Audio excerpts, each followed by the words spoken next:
Hollywood recap screen presenting lady Chatterley's lover. इस कहानी की शुरुआत में एक ऐसी औरत को दिखाया जाता है जिसका पति जंग में घायल हो जाता है और वो अपनी पत्नी की पर्सनल जरूरत को पूरा नहीं कर पाता, जिस वजह से वो औरत अपने ही नौकर के साथ अपनी जरूरत को पूरा करती है। शुरुआत में हम कुछ लोगों को देखते हैं जो एक खदान में काम कर रहे होते हैं। तभी अचानक एक धमाका होता है और ओलिवर नाम का एक आदमी जो उसी खदान में काम करता था वो उनकी मदद के लिए भागता है और लोगों को बाहर निकालता है, पर उनमें से एक आदमी की मौत भी हो जाती है और उसकी डेड बॉडी को उसके घर पहुंचा दिया जाता है। इसके बाद एक पार्टी में हम कोनी नाम की एक खूबसूरत लड़की को देखते हैं। तभी उसके पास एक आदमी आता है जिसका नाम क्लिफर्ड होता है। वो बहुत अमीर है और कुछ देर बातें करने के बाद वो दोनों एक दूसरे से इम्प्रेस हो जाते हैं और साथ में डांस करने लगते हैं। लेकिन कोनी का दोस्त डंकन को ये बिल्कुल भी पसंद नहीं आता क्योंकि वो भी कोनी से प्यार करता है। अब इन दोनों की ये मुलाकात प्यार में बदल जाती है और वो दोनों एक दूसरे से शादी कर लेते हैं और शादी के वक्त वो दोनों ये कसम खाते हैं कि वो दोनों एक दूसरे से हमेशा वफादार रहेंगे और कभी भी एक दूसरे का साथ नहीं छोड़ेंगे। और उन दोनों की मैरिज लाइफ बहुत अच्छी चल रही होती है। पर अगले दिन क्लिफर्ड को सेना में जाना पड़ता है। जंग के दौरान क्लिफर्ड घायल हो जाता है और उसे वापस घर भेज दिया जाता है। आज क्लिफर्ड घर आ रहा होता है और सभी बहुत ज्यादा खुश होते हैं और उसका वेलकम करने के लिए घर के बाहर खड़े होते हैं। क्लिफर्ड को देखकर कोनी बहुत ज्यादा खुश होती है, पर तभी हम देखते हैं कि जंग में घायल होने के बाद क्लिफर्ड के पेट के नीचे वाला हिस्सा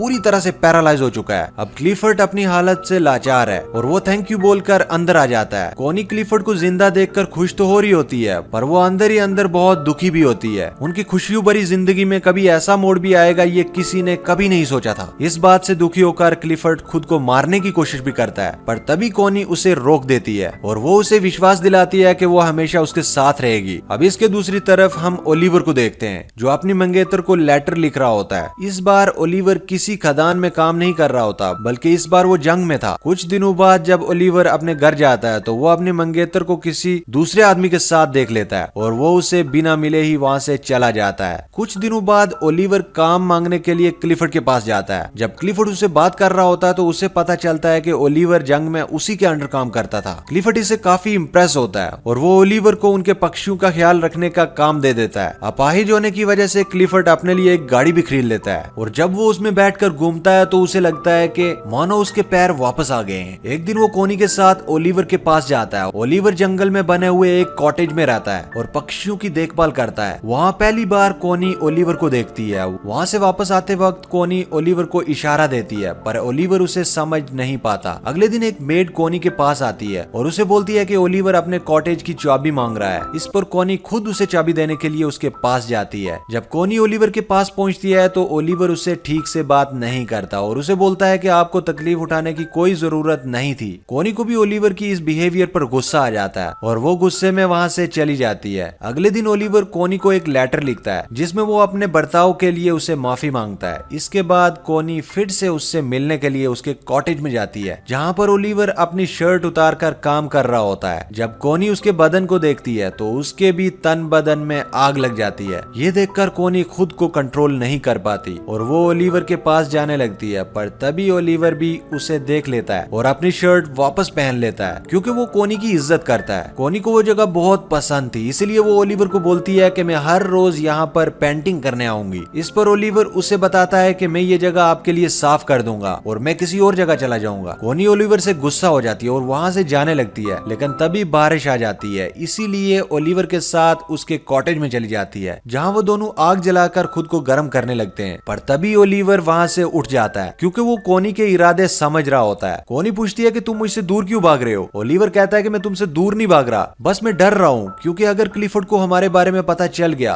तो मेरी नौकरी चली जाएगी। अब क्योंकि ओलिवर ने कोनी को गर्म करके ठंडा ही छोड़ दिया था, इसीलिए वो वहाँ से अपने घर चली जाती है। एक दिन बोलती है कि मुझे बहुत अफसोस है कि हमारे कोई बच्चे नहीं है। इस पर क्लिफर्ड उसे बोलता है कि मैं बहुत कोशिश कर रहा हूँ और वो अपने शरीर को ठीक करने के लिए उस पर करंट के झटके देने लगता है। दर्द से बहुत चिल्लाता भी है और जब आखिर में कोनी को उसके दर्द देखा नहीं जाता तो वो क्लिफर्ड को रोक देती है। क्लिफर्ड इस काम में नाकाम हो गया था, इसीलिए वो रोने लगता है। अब इसके अगले दिन कोनी जंगल में जाती है और वहाँ पर बैठकर एक डायरी पढ़ने लगती है, पर तभी उसे ओलिवर के काम करने की आवाज सुनाई देती है और वो तुरंत उसके पास चली जाती है, जहाँ पहुंचकर वो छोटे चूजू को देखती है और उनको देखकर रोने लगती है और बच्चों को देखकर वो अपने बच्चे को याद करती है जो शायद अब कभी पैदा नहीं होंगे। अब कोनी को को रोते हुए देखकर ओलिवर उसके पास आता है और उसे गले से लगा लेता है। अब ओलिवर भी कोनी को पसंद करने लगता है, इसीलिए वो उसे अपने साथ अपने कॉटेज में ले जाता है, जहाँ पर दोनों पहली बार एक दूसरे के फिजिकली बहुत क्लोज हो जाते हैं। अब कोनी पूरी तरह ओलिवर के साथ ही रहती है और जब शाम होने को आती है तो ओलिवर उसे घर छोड़ने उसके साथ जाता है। जाने से पहले कोनी ओलिवर से पूछती है कि तुमने जो किया है क्या तुम्हें इसका पछतावा है, जिस पर ओलिवर उसे बोलता है कि नहीं, मैं तुमसे प्यार करने लगा हूँ और अब तुम सिर्फ मेरी हो। उसी रात बहुत तेज तूफान आता है और बादल गरजने लगते हैं। ओलिवर को कोनी की बहुत याद आ रही होती है, इसीलिए वो बहुत ज्यादा दारू पी लेता है। वहीं कोनी की नींद भी उड़ जाती है और वो भी ओलिवर की याद में सो नहीं पाती। वो खिड़की से ओलिवर के घर की रोशनी को देखती है और खुद को रोक नहीं पाती और ढूंढते हुए ओलिवर के पास चली जाती है और उसे जाते हुए उसके घर की एक मेड देख लेती है। ओलिवर भी वहाँ कोनी का इंतजार कर रहा होता है और वो कोनी को बोलता है कि मुझे नहीं लगा था कि तुम मुझसे मिलने आओगी। इस पर कोनी उसे बोलती है कि मैं तुम्हें कभी भी अकेला नहीं छोड़ूंगी और वो दोनों एक बार फिर से फिजिकली बहुत क्लोज हो जाते हैं। एक दिन क्लिफर्ड के घर के अंदर एक पार्टी होती है जहाँ पर डंकन भी आया होता है। क्लिफर्ड देखता है कि कोनी और डंकन दोनों साथ में डांस कर रहे हैं और उससे ये देखकर बिल्कुल भी अच्छा नहीं लगता। अगली सुबह क्लिफर्ड कोनी को बोलता है कि तुम्हारे लिए तुम्हारे पति से ज्यादा इम्पोर्टेंट एक बच्चा पैदा करना है। कोनी हमेशा से ही एक बच्चा चाहती थी और क्लिफर्ड को लगता है कि इसीलिए कोनी डंकन के करीब जा रही है, पर इस बात से कोनी बहुत गुस्सा हो जाता है, जिस पर क्लिफर्ड उसे कहता है कि उसे इस बात से कोई फर्क नहीं पड़ता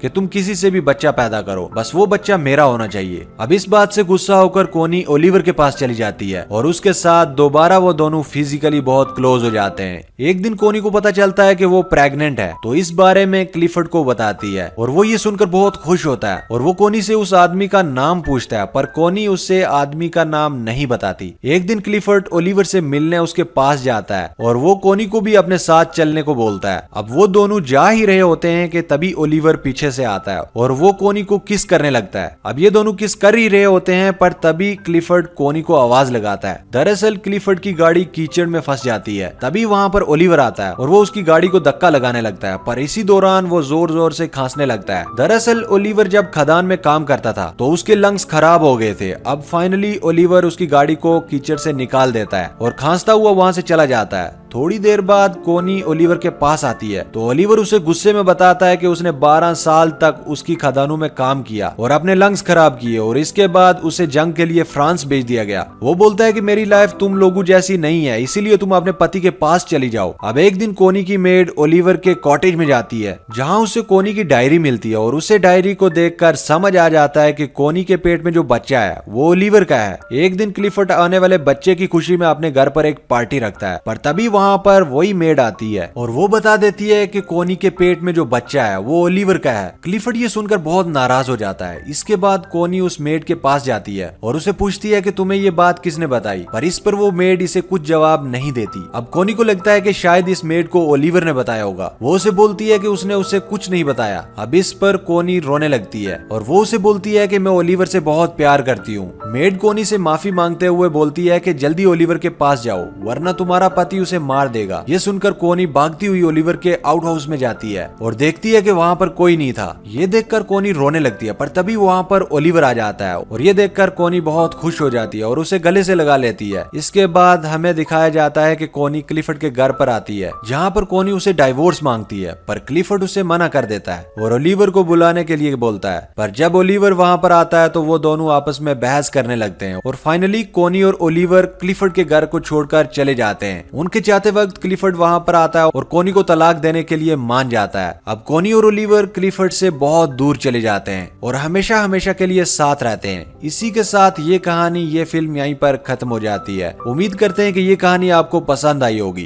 कहानी कैसी लगी ये कमेंट में जरूर बताएं। चैनल को सब्सक्राइब करें और वीडियो को लाइक कर दें।